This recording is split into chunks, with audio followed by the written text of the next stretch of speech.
All right, this is the Why I'm Angry podcast. This is the July 4th special edition. I'm the chef, and we're here in Mohawk Studio. So, yesterday we had plans on coming on speaking about why freedom isn't free. I wanted to pause that a little bit after the dealings in Highland Park in the Chicago area with the shooting at the parade.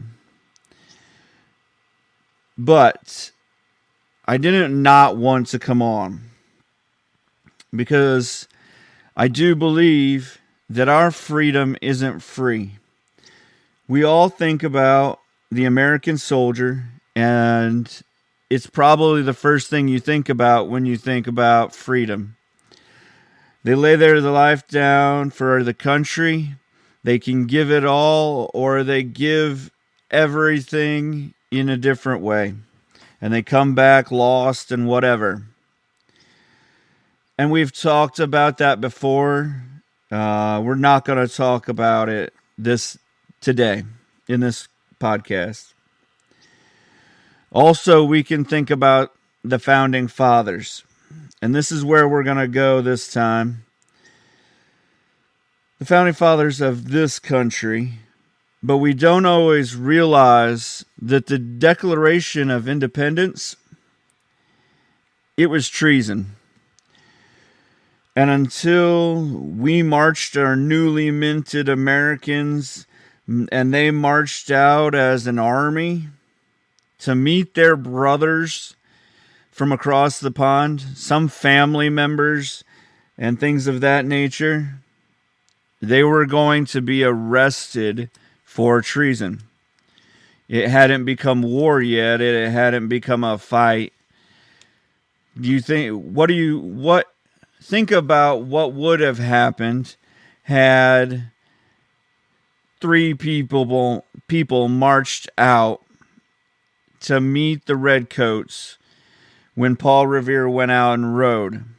If we hadn't band together as a country to figure out how to make this thing work, how to be free, what would that have entailed? It would have entailed a bunch of people being rounded up and going to court and being charged with treason. And from there, obviously, treason comes as a capital punishment in most countries. England is no exception. And that would have been it.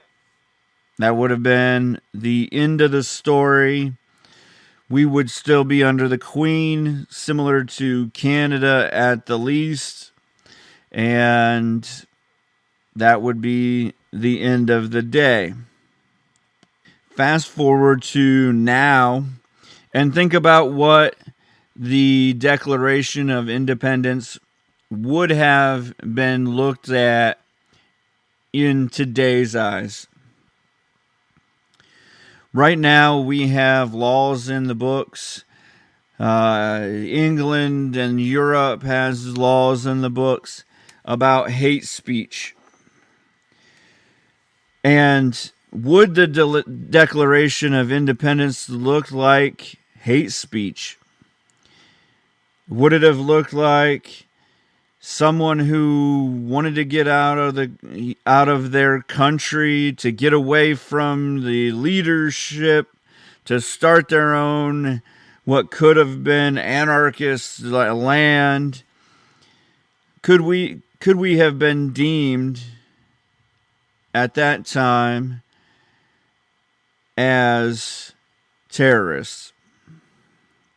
Terrorists in our own land trying to build our country and our way of freedom.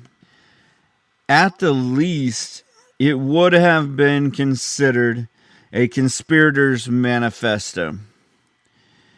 And think about that. Not that I condone anyone going out and murdering a crowd of people or going out and killing someone. But part of being free is the First Amendment. Being able to speak your mind, being able to say what you have to say in a peaceful or at least non-confrontational way. So I can't go out with my fists and say I hate you by beating your face in. But I could get on something like this or on Facebook or wherever and post a why I hate you or why I dislike you or the things that you've done wrong to me. Or I could go to the court and sue you for all of the wrongs you've done me. But that guy that posted and ranted about going to kill the Chief Justice Gorsuch, or Kavanaugh, sorry, and he goes out and brings the guns and whatever all the way there in this time frame. He got picked up before he picked up the gun and pointed it at Kavanaugh, before he fired a round. What if once he got to the door, he decided, I'm not really that mad. I made a mistake. I probably should go home and rethink my life. Well, that guy's time is done. He got picked up before he got to the door. He got picked up in the crowd. Now, that guy is super mentally disturbed and has given a confession that he was there and what he was there to do and all and such. So, there's a little different parameters there. But had he just gone and they, picked him up, then how many years does he spend in prison for not going through with a crime? Think about that. We as people would love to stop all crime. But the problem is if we legislate away all crime, then you can't leave the house. You can't say anything. If you said something that would to offend somebody, it could be considered hate speech. It's almost like at your job right now, and they have those classes on sensitivity and harassment in the workplace. And they define harassment, or they define a harassing joke as anything that could offend someone. Well, obviously, unless you're making jokes about animals or trees or something that doesn't have its own sensibilities, you could be offending someone. And even if you were talking about animals these days, again, you could be offending someone who has a deep-seated love for animals. And so, I just implore you to pause before you think, oh, we could have stopped this, or, oh, this is something that we could have changed. I mean, look at where this incident or the last 3 out of 4 incidences have been done. Buffalo is in New York that has some of the most restrictive gun laws. Same as Chicago. You're not going to legislate, for one, the guns out of bad people's hands.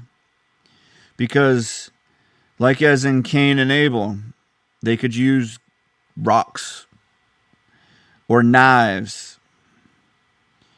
I mean, look at back in history where bows and arrows, I mean, they've killed thousands and thousands of people with regular everyday items. And I'm not saying that guns don't give you an opportunity to kill those people in a much faster manner as a single person, where before you may have had to rally the troops and off your enemies in a more directed, more meditated style. But bad people are bad people. And I think as good people, we outnumber the bad people. And I think we've gotten into a run of, we see that one shooting or that one incident, or where, honestly, and as bad as this sounds, a few people were hurt or killed. And then we think that all of our world is crumbling around us, and everybody's being shot, and everybody's being killed, and everybody's being injured, and we should all run and hide. And when in the vast number of people on this planet, there's somewhere around a little over 7 billion people, we're nationally televising a handful.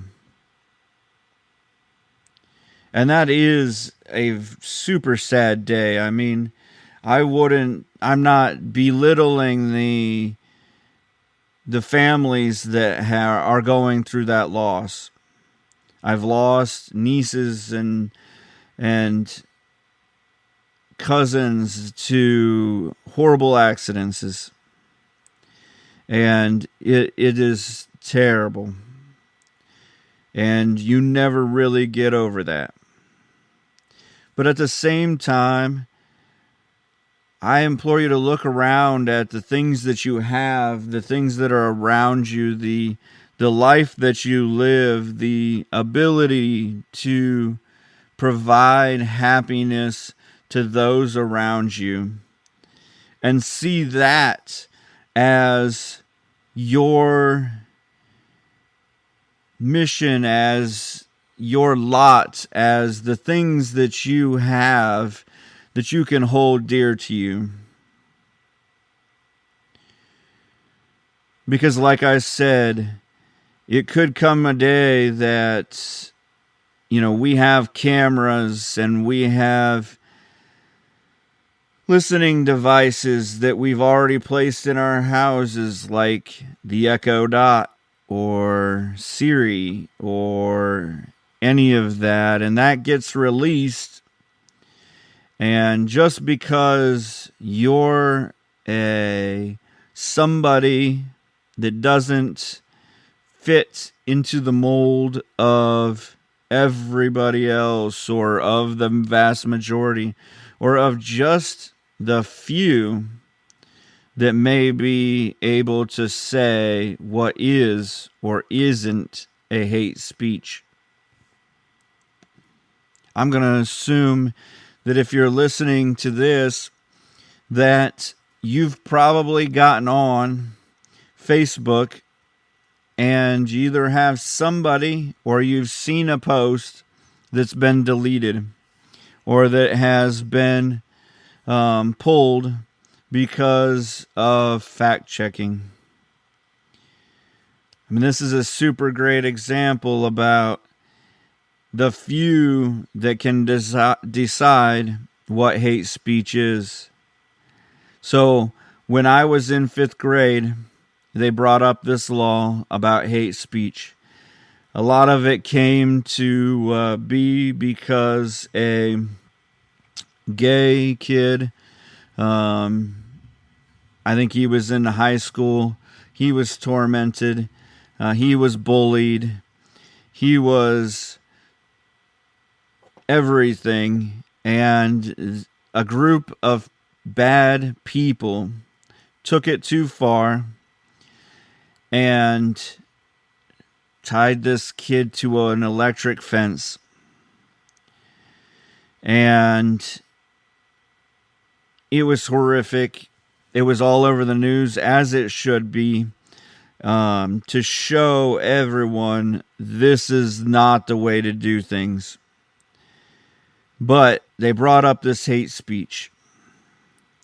And before that, we had the Christian family life organizations that would monitor the airwaves, and I think they still do to a point, but they've gotten a little less and less powerful. But they would monitor the airwaves for obscene language. But I give pause to you to just think about what happens when a small group gets to decide what's obscene language, and what happens when obscene language becomes hate speech, and what happens when hate speech becomes anything that offends somebody. This podcast today could offend somebody. It could be seen as hate speech. We've actually run into it at our church that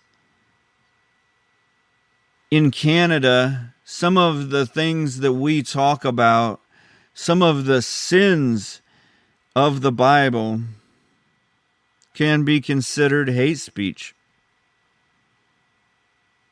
And then unfortunately, a lot of times it's not said in hate. It's said in love. Because for one reason, if you don't love somebody, you're not going to tell them about what you think they're doing that's going to harm them. Kind of like an intervention for an alcoholic. If someone is going down a path that looks like it could end in ruin, wouldn't you want to be told about that if you were that person? And I know, as being an alcoholic, and that you probably at that point aren't going to listen or don't want to listen unless you've hit rock bottom. And there are studies and that done that show when and how and the best times and all of that. But in this, we can see that we're already being regulated out of a voice on our social medias, on Facebook, on Twitter at most points, at Instagram, anywhere that you put out your voice, we're being regulated out of that freedom because we have a differing opinion. And it doesn't even matter that you carry the weight of fact. That opinion is now considered an opinion, and we can erase it. And there's, for some reason, not enough stand up or backing from the other side to push back. We just let it happen. We just let that battle be fought on their terms. And so, as a person that values freedom, I look at things and I say, if it's not for me, it's not for them.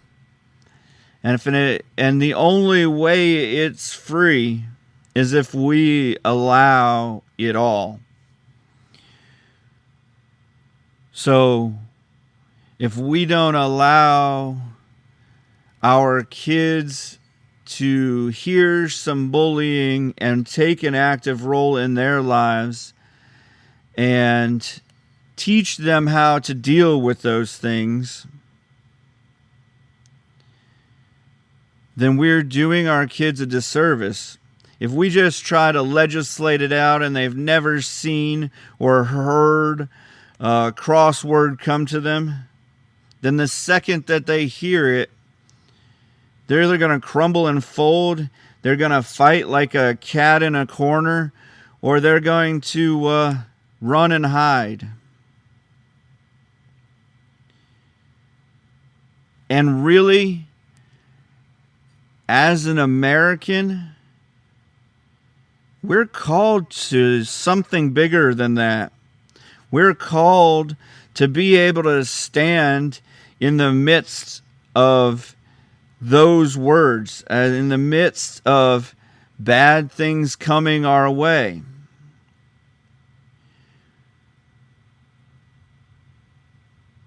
We're called to be those people, the ones that run into the problem situations, the ones that, like I just said, stand in the storm. It's not that you have to fight. It's not that you have to carry a gun. You don't have to say anything. But when something bad is said at you, shrug it off. Stand in the storm. Stand in the fight. Realize that there are two sides to every fight, or it wouldn't be a fight. As bad as white supremacy is, or any kind of racism, freedom isn't free. You have to hear some of that. You have to have the opportunity to be a part of some of that, as uncomfortable and as bad as that seems. You have to be there for that. That has to be available to you for you to be free to speak the other side, to be a part of the other side. So as I end this podcast, what are you willing to give up for your safety? Are you willing to really give up your freedom? Because it's not just my freedom. It's all of our freedom that we'll be giving up. It's the ability to say something that doesn't agree with somebody that we'll be giving up. Whether you're on the right, the left, the up, the down, that's where it's at. That you'll just give it up. Or are you willing to fight? Willing to be one of those that will stand? Willing to be one of those that understands that freedom isn't free if you agree. Freedom costs you something. It costs you uncomfortable conversations. It costs you softness. You have to be hard. You have to be steadfast. You have to be able to stand when you want to sit down. Are we willing to band together to let people know that we really don't want more laws? The laws that we have to protect us now are plenty, and some of them are too much. But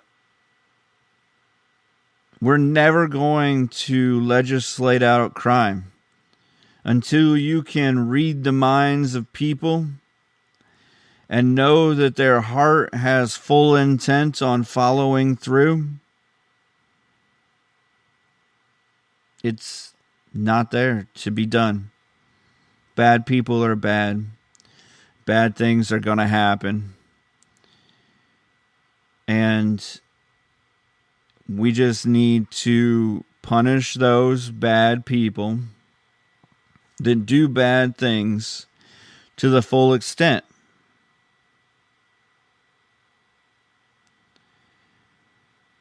And be ready in real time to defend yourself.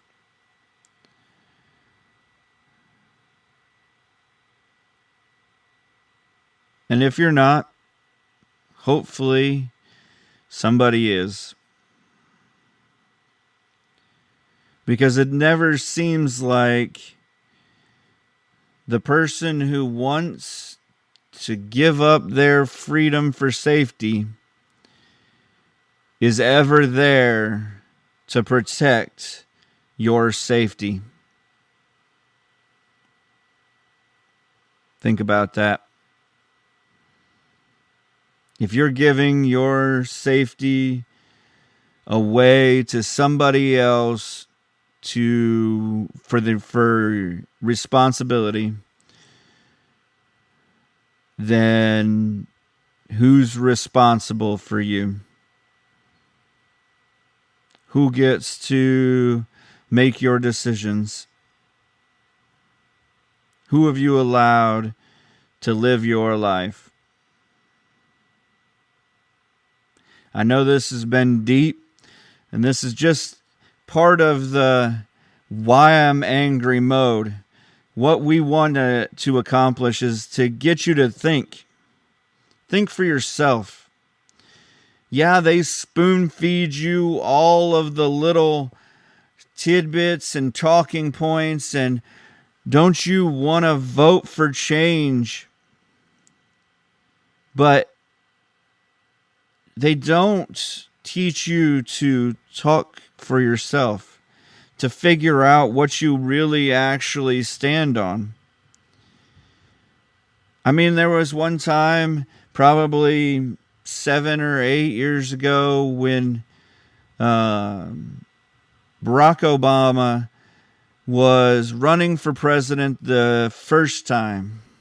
And someone walked up and said, "Are you voting for the man?" And I was like, "What do you mean? Why would I vote for the man? The man is oppressive. The man is, are you talking about the white guy?" And she's like, "No, I mean Barack Obama. He's the man. You're voting for change with him." And I said, "But why would you lead in with vote for the man? Why?" And at that time, we had, as a country, just bailed out and basically took over AIG. And she's like, look, we're able to take over this and provide insurance. And I said, but that's what got us into this bubble. This was when the Fannie Mae, Freddie Mac housing bubble exploded. I said, we already own insurance companies as a country. And the problem with that is there's no competition to keep us on the up and up. We just bought crazy, stupid loans that were going into foreclosure and thought that we could keep the country afloat somehow. We could keep the housing market afloat somehow. And I can see it right now also that we're just printing money and that we're just giving it out and bailouts and stimulus and weekly checks or monthly checks. And we didn't earn any of that money as a country. We didn't build something new. We didn't create anything. I mean, Thomas Edison created the mail system, and the country makes very little off of it because we terribly run it. We manage it horribly, but we created something then, and we could make money then. But right now, we're just literally making money, printing it. And for that, as Americans, we should stand up and tell them to stop. You know, all of these things, we should be telling them to stop. We should be voting out these Congress members. We should be getting rid of these people that have been there 40 years and have destroyed our economy. At any second, our power grid could go down because no one has updated it. It's not the most intelligent, intuitive, or anything. Why don't we have T1 lines all over the country and fiber optic internet everywhere? South Korea does. It's a smaller country. It's developing at a later time. But look at the signs of the time. If third world countries or second world countries are developing now and we're not continuing to develop, we could be headed for a downfall.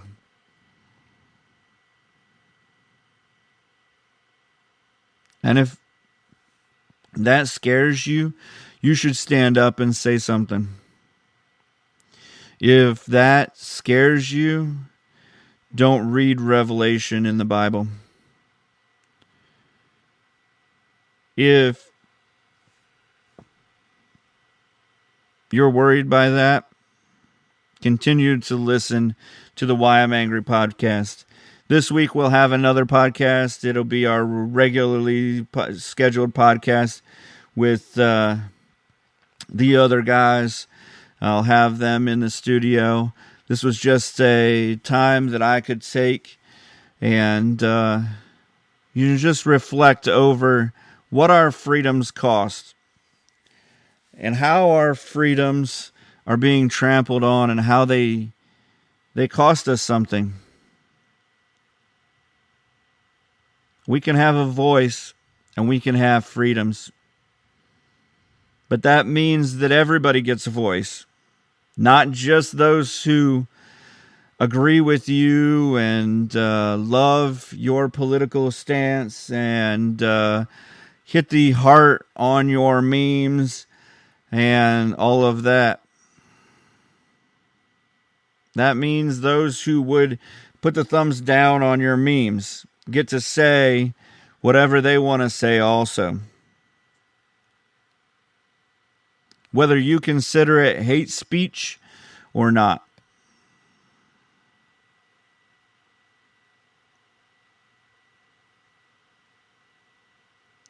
I know this one's a different podcast, but all the same, this is the Why I'm Angry podcast.